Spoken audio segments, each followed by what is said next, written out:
జనభేరి న్యూస్కు స్వాగతం. జగన్ పాలనలో దళితులపై దాడులు దౌర్జన్యాలు విపరీతంగా జరిగాయని ఇందుకు స్వయంగా రాజ్యసభ కేంద్రం లెక్కలతో సహా వివరించిందని పలమనేరు తెలుగుదేశం పార్టీ నాయకులు విమర్శించారు.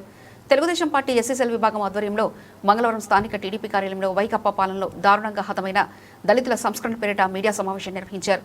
ఈ మీడియా సమావేశంలో Kuruba corporation director Subrahmanyam Goud, TDP నాయకులు కాజాఫీర్, అమానుల్లా, మాబాషా, సుధాకర్, శ్రీనివాసులు, సుబ్బు, లోకేష్ ఆచారి, సురేంద్ర, చందు, మురళి తదితరులు పాల్గొన్నారు. అందరికీ నమస్కారం. ఈ కూటమి ప్రభుత్వం ఏర్పడిన తర్వాత గౌరవ ముఖ్యమంత్రి నారా చంద్రబాబు నాయుడు గారు కావచ్చును, ఉప ముఖ్యమంత్రి కావచ్చు, నారా లోకేష్ బాబు గారు కావచ్చు, మా శాసనసభ్యులు ప్రీతం నేత అమర్నాథ్ రెడ్డి గారు కావచ్చు.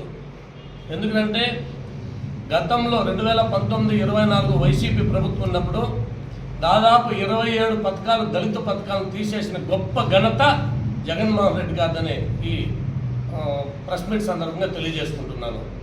అంతేకాకుండా ఆయన ఎప్పుడు ఓతు పదం నా ఎస్సీలు, నా ఎస్టీలు, నేను ఎస్సీలకి మేనమామ, అంతా కళ్ళపల్లి మాటలే. ఎందుకంటే దళిత వర్గాలు, బహుజన వర్గాల ఓట్లతో ఆయన గద్దెనెక్కి, ఆ గద్దెనెక్కిన తర్వాత వాళ్ళని అణగదొక్కేది ఆయనకి వెన్నతో పెట్టిన విద్య. రాజశేఖర రెడ్డి గారి నుంచి చెప్తున్నాము. ఎందుకంటే పథకాలు తీసేసినారు, వేల కోట్ల ఎస్సీ ఎస్టీ సబ్ నిధుల్ని పక్కదారి పట్టించి వాళ్ళకి కావాల్సిన వాళ్ళకి ఎవరెవరికైతే ఉన్నారో వాళ్ళ మంత్రులు కావచ్చు, వాళ్ళకి పెద్ద పెద్ద పార్ట్నర్స్కి వచ్చి బంగ్లాలకి ఆవిడకంతా నిర్మాణ ఖర్చులకంతా కూడా మా దళిత ఎస్సీ ఎస్టీ సప్లా నిధులు వాడుకునేది అందరికీ తెలిసిన విషయమే.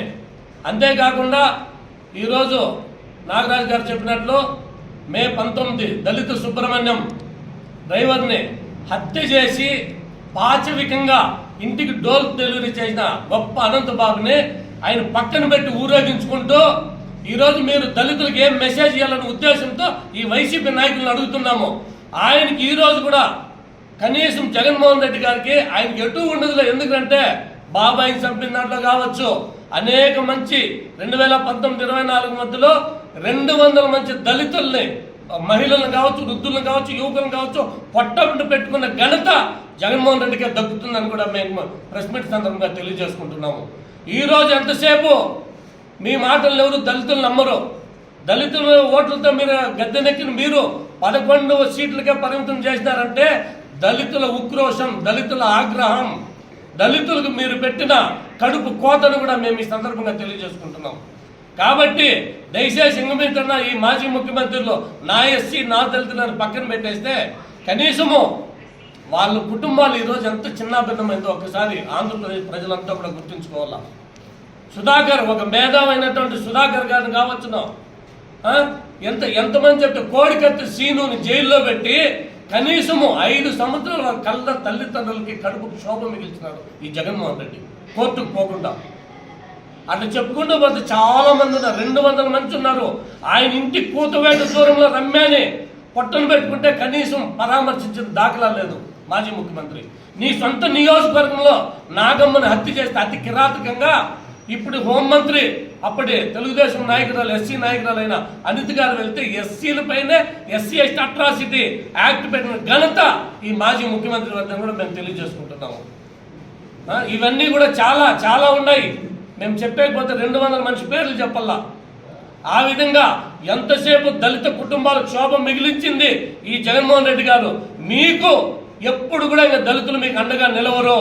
ఒకసారి దళిత వర్గాలు కూడా నేను తెలియజేసుకుంటున్నాము, మనం ఓటేసే ముందు ఒకసారి ఆలోచించకుండా ఈ 200 మంచి కుటుంబాలు శోకం ఒకసారి గుర్తు చేసుకోండి. వాళ్ళు మళ్ళీ వస్తారు పగటి వేసుకెళ్ళలాగా, నా దళితులు, నా ఎస్సీలు, నా ఎస్టీలని. ఎవరి మాటలు వినొద్దండి. ఈరోజు దళితులకి, దళిత వర్గాలకి, దళితులు ఎక్కడున్నారో 40% ఉండే ప్రతి ఏరియాకు కూడా ఎస్సీ ఎస్టీ సప్లా నిధులు మంజూరు చేస్తున్నారు. మనకు మౌలిక వసతులు కావచ్చు, మన లోన్లు కావచ్చు, మన కనీసము సబ్సిడీ లోన్లు కూడా దాన్ని కూడా పట్టును పెట్టుకున్నారు జగన్మోహన్ రెడ్డి గారు. ఇట్లా చెప్పుకుంటూ పోతే చాలా ఉన్నాయి. ఊరికే ప్రెస్ వాళ్ళకి దీనికి ఎందుకు? అందుకు ఆంధ్రప్రదేశ్ రాష్ట్రంలో ప్రతి ఒక్కరు కూడా గుర్తుంచుకోండి. ఇప్పుడు దళితులు కొన్ని వేల కోట్లు దారి మళ్లించిన ఘనత జగన్మోహన్ రెడ్డిది. ఈ పలమనేరు నియోజకవర్గంలో మన ప్రీతం ముఖ్యమంత్రి ఈ అర్బన్ ఏరియాకి దాదాపు 3.5 కోటి ఎస్సీ నిధులు తెచ్చినారు. ఇప్పుడు అవన్నీ కూడా తొందరలో టెండర్లు అవుతాయి. ఎక్కడెక్కడ దళిత వాళ్ళు అన్ని కూడా మౌలిక వసతులు కావచ్చు, సిసి రోడ్లు, మొత్తం కరెంటు లైట్లు అన్ని కూడా చేసి మనకి గౌరవ మా ప్రీతం నేత అమర్నాథ్ రెడ్డి గారు కూడా చేస్తున్నారు. అంతేకాకుండా నిన్నటి దినము పెట్రోల్కి మన ఆర్డీఓ గారి ద్వారా ఒక వినతి పత్రం సమర్పించారు మాజీ శాసనసభ్యులు. మంచిదే, ఏదైనా పెరిగినప్పుడు ప్రతిపక్షంగా పోరాటం చేయాల్సిందే. ఆ పోరాటం ఇక్కడ కాకుండా అమెరికా దగ్గర ట్రంప్ దగ్గర కానీ చేస్తే వాళ్ళతో పాటు మేము కూడా వస్తాము. ఎందుకంటే ఆంధ్రప్రదేశ్కి సంబంధం లేదు. 76-77 రూపాయలు ఉన్నప్పుడు 107 రూపాయలు తెచ్చినందుకు కూడా అప్పుడు ముఖ్యమంత్రి మన జగన్మోహన్ రెడ్డి గారే. ఇది కేంద్ర ప్రభుత్వం పరిధిలో ఉంటుంది. ఈ రోజు కేంద్ర ప్రభుత్వం పరిధి కూడా దాటిపోయింది. ప్రపంచ దేశాల పశ్చిమాసియాల యుద్ధం నెలకొన్న ప్రతి ఒక్క పరిస్థితి సామాన్యుడు కూడా గమనిస్తున్నాడు. వీళ్ళకి తెలియదు అని అంటున్నాను. మీరు వినతి పత్రం ఇవ్వాలంటే ఖచ్చితంగా ట్రంప్కి ఇవ్వండి. ట్రంప్ ముందర కూర్చోండి, ధర్నా చేయండి. గతంలో మీ వాళ్ళే చెప్పినారు, కేంద్ర ప్రభుత్వాన్ని అడగండి అయ్యా 30 కాదు 40 రూపాయలు కూడా తగ్గించమని. మీ వాళ్ళే మైండ్లో కొంచెం గుజ్జు లేని వాళ్ళంతా కూడా మాట్లాడినారు. కాబట్టి నిన్నటి దినం మీరు ఇచ్చింది కూడా అమెరికా అధ్యక్షునికి ఇస్తే కూడా మేము కూడా మీ జతలో వస్తాం కావాలంటే. ఎందుకంటే తగ్గితే ప్రతి ఒక్కరికి సామాన్యుని కూడా మంచి జరగాలంటే మేము ఎప్పుడు కూడా మీరు తోడుస్తాం. దాని గురించి ఎటువంటి ఇబ్బందిలా. కాబట్టి ఇదన్నీ గుర్తించుకొని మనం చేసే ప్రతిపక్షంలో మీరు చేసే పోరాటాలు ప్రజలు అంగీకరించాలే కానీ మిమ్మల్ని ఎట్టి పరిస్థితుల్లో అంగీకరించరు. ఇంకా లాస్ట్ 11 కూడా వచ్చేది లేదు డౌటే. కాబట్టి కూటమి ప్రభుత్వం అన్ని విధాలు, అన్ని వర్గాలకి, అన్ని కుల మతాలకి అన్నిటికీ ఈరోజు కేంద్ర ప్రభుత్వం సహకారంతో మన రాష్ట్రం పురోగతిలో ముందుకు పోతుంది. ప్రతి ఒక్కరికి తెలుస్తుంది. ఎన్నో పరిశ్రమలు వస్తున్నాయి. ఇవన్నీ వచ్చినాయంటే మన ఆంధ్రప్రదేశ్ భారతదేశం నెంబర్ 1గా నిలిచేదానికి మన ముఖ్యమంత్రి గారు, గౌరవ ఉప ముఖ్యమంత్రి గారు, లోకేష్ బాబు గారు, ఇక్కడ మా అమర్నాథ్ రెడ్డి గారు ముందు ఉంటారు. ఖచ్చితంగా ముందుకు పోతుంది తెలియజేసుకుంటూ ఈ పలంనేరు నియోజకవర్గం కూడా అభివృద్ధిలో ముందుకు నడిపిస్తారని కూడా మా అమరన్న గారు అందరికీ తెలియజేసుకుంటూ ఈ పగటి వేషగాల మాటలు ఎవ్వరూ నమ్మద్దని వైసీపీ మాటని సవినీయంగా తెలియజేసుకుంటున్నాం. జై హింద్. ఇక్కడికి విచ్చేసినటువంటి మీడియా మిత్రులందరికీ నా నమస్కారాలు. వైసీపీ ప్రభుత్వం అధికారంలో ఉన్న రోజులు దళితులపైన హత్యలు, మానభంగాలు, మర్డర్లు, డోర్ డెలివరీలు సవాలు చేసేసి అధికారం కోల్పోయిన తర్వాత మేము దళితులకి న్యాయం చేస్తాము, దళితులు పక్షపాతి అనేసి వైసీపీ నాయకులు, వైసీపీ పార్టీ చెప్పుకోవడము హాస్యాస్పదంగా ఉంది. అలాగే గత ప్రభుత్వంలో అంబేద్కర్ విదేశీ విద్య అనే పథకం ఉంటే ఆ పథకాన్ని తీసేసి జగనన్న విదేశీ విద్య అనే పథకాన్ని పేరు పెట్టుకున్నారు. అంబేద్కర్ కంటే అంతటి గొప్పవాడ జగన్మోహన్ రెడ్డి అనే విషయాన్ని మీడియా ముఖంగా తెలియజేస్తున్నాము, అడుగుతున్నాము. అలాగే తెలుగుదేశం పార్టీ దళితులకి ఏదో అన్యాయం చేసినట్లుగా, ఏదో మోసం చేస్తున్నట్లుగా వాళ్ళ అధికారం కోల్పోయిన తర్వాత మీడియా ముందుకు వచ్చి ప్రజలను మభ్యపెట్టే ప్రయత్నం చేస్తున్నారు. అది పూర్తిగా అవాస్తవము, అబద్ధం అనేసి ఈ మీడియా ముఖంగా తెలియజేస్తున్నా.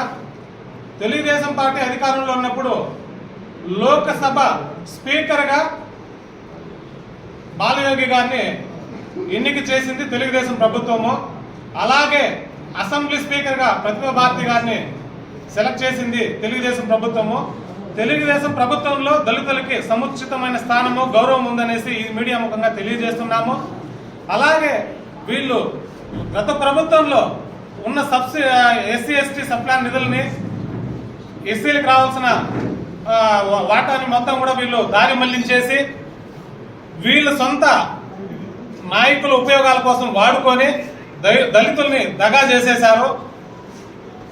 లాస్ట్ ప్రభుత్వంలో మాస్క్ అడిగినా కూడా ఏదైనా ప్రశ్నించాలంటే కూడా దళితులు బయటకు వచ్చి వాళ్ళని ఎక్కడ ఏం చేస్తారన్న భయంతో ప్రతి ఒక్కరూ భయపడిన రోజులు. ఈ రోజు ఈ వైసీపీ నాయకులు కావచ్చు, వైసీపీ ప్రభుత్వం కావచ్చు, రోడ్లపైకి వచ్చి నిర్భయంగా వాళ్ళ విషయాలు ఏం చెప్పాలన్నా కూడా అంత స్వేచ్ఛ కలిగించింది తెలుగుదేశం ప్రభుత్వము, ఈ కూటమి ప్రభుత్వం అనేసి తెలియజేసుకుంటూ ఇంతటి అవకాశం ఇచ్చినటువంటి మీ అందరికీ కూడా ధన్యవాదాలు. Thank you.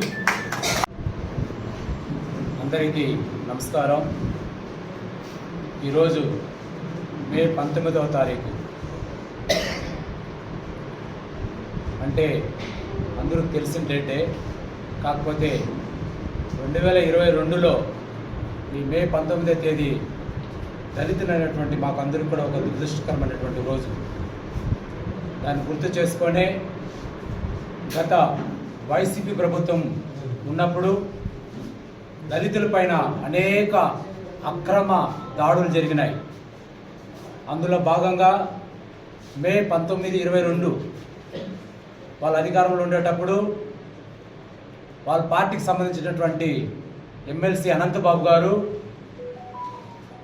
సుబ్రహ్మణ్యం అనే దళిత డ్రైవర్ని చంపి ఘోరాతి ఘోరంగా డోర్ డెలివరీ ఇచ్చినటువంటి దుర్మార్గమైనటువంటి రోజుని మేము ఈరోజు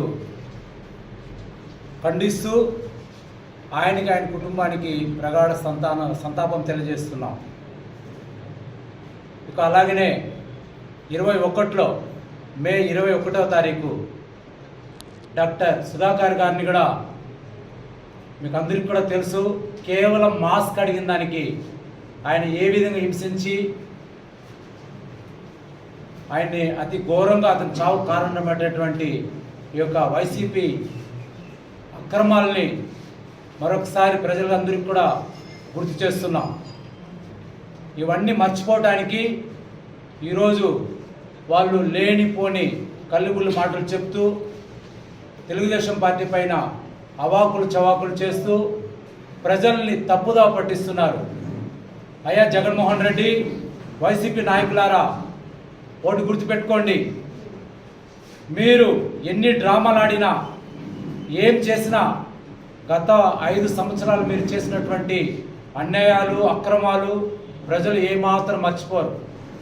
మీరు అనుకుంటా ఉండొచ్చు, మనము ఏదో అనవసరమైనటువంటి విషయాల్ని లేవనెత్తు అనవసరమైనటువంటి మాటలు మాట్లాడి ప్రజల్ని తప్పుదా పట్టిస్తాము, మనం చేసిన అక్రమాలన్నీ కూడా మర్చిపోతారు జనాలు అనుకుంటా ఉన్నారు, కళ్ళు మూసుకుంటా ఉన్నారు. ఆల్రెడీ 2-3 స్థలాల్లో జగన్మోహన్ రెడ్డి గారు చెప్పారు, 2 సంవత్సరాలు అయిపోయింది, ఇంకో 3 సంవత్సరాలు కళ్ళు మూసుకుంటే మళ్ళీ మనమే వస్తామని. మీరు కళ్ళు మూసుకొని ఉండాల్సిందే. మళ్ళీ మీరు కళ్ళు తెరిసే అవకాశం ఇవ్వరు. ఎందుకంటే 151 నుంచి 11 సీట్లు మీరు పరిమితం చేసినా కానీ మీకు ఇప్పటికి కూడా బుద్ధి రాలేదు. మీరు దళితులు కడుపుమంటూ కొంచెం పోసుకోలేదు. దాదాపు 27 స్కీమ్స్ తీసేసినారు. ఒక దళిత వ్యక్తి ఓం ప్రకాష్ అనే వ్యక్తి ఆ మందు విషయం లిక్కర్ విషయం మాట్లాడిన దానికి మరుసటి రోజు అతను లేదు. ఇసుక గురించి మాట్లాడిన దానికి మరుసటి రోజు అతన్ని గుండు కొట్టించి అతను అవమానంగా చంపినారు. కిరణ్ అనే అతన్ని కరోనా దీంట్లో ఏదో మాట్లాడిన దానికి పోలీసు వాళ్ళ దగ్గర అన్యాయంగా కొట్టించి చంపేసినారు. చెప్పుకుంటా పోతే చాలా ఉంది. కాబట్టి ఈ వైసీపీ వాళ్ళు ఇప్పటికైనా బుద్ధి తెచ్చుకొని మీరు చేసిన అక్రమాలని దళితుల పట్ల మీరు ప్రవర్తించిన తీరుని ఇప్పుడైనా తెలుసుకొని కళ్ళు తెరవలసిందిగా కోరుచున్నాము. అది వదిలేసి లేనిపోని కల్లిబుల్లి మాట్లాడుతూ చెప్పి ప్రజలను తప్పుదా పట్టిస్తే ఈ 11 కూడా మీకు రాదనేసి తెలియజేస్తూ, మరి ముఖ్యంగా ఈరోజు ఆ దళిత డ్రైవర్ సుబ్రహ్మణ్యంకి అలాగే డాక్టర్ సుధాకర్ గారికి మా ప్రగాఢ సంతానం తెలియజేస్తున్నాం. తెలుగుదేశం పార్టీ పక్షాన రాబోయే రోజుల్లో కూడా దళితులకు ఏం చేయాలనేసి మా గౌరవ ఎమ్మెల్యే గారి ద్వారా, అలాగే మా గౌరవ ముఖ్యమంత్రి ఉప ముఖ్యమంత్రి పవన్ కళ్యాణ్ గారి ద్వారా, నారా లోకేష్ ద్వారా దళితులకు అనేక అభివృద్ధి కార్యక్రమాలు చేపడతామని తెలియజేస్తూ ఈ అవకాశం ఇచ్చిన మీకు అందరికీ కూడా ధన్యవాదాలు. నమస్తే.